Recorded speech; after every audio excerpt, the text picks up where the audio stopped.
We expect a soft landing in the US and uneven growth in developed economies, and we believe valuations of most equity markets reflect this thinking.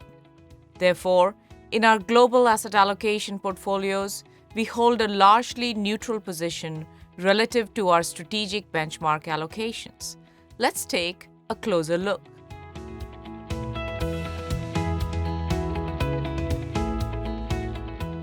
US economic growth continues to surprise on the upside, so much so that we have questioned whether our Goldilocks scenario of faster growth with low inflation could replace our soft landing scenario of slowing growth.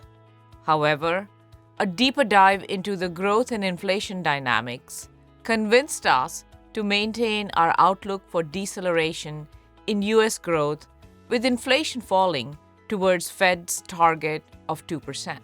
Forward-looking drivers of labor demand and supply suggest this slowdown is likely to come. Outside the US, growth in markets is much more uneven. We see higher growth in absolute terms in China and improvement in nominal growth in Japan, but weakness in the UK and Eurozone is likely to continue. The earnings outlook for US and emerging markets appears strong, with modest expectations for other developed markets. However, market valuations already reflect this, where US valuations are on the upper end of their long-term history.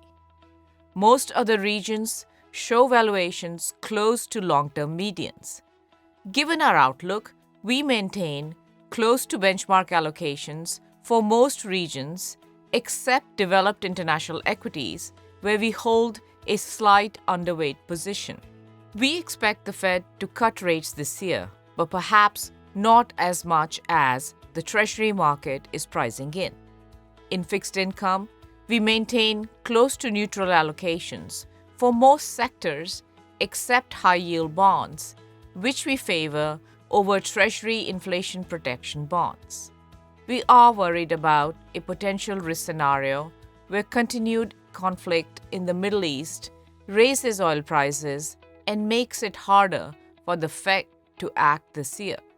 Elections later in the year is another potential source of market volatility.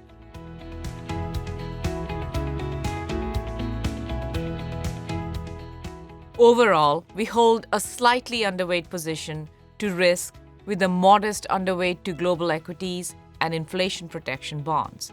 We prefer high-yield bonds, where attractive yields help cushion potential losses if riskier segments of the market underperforms.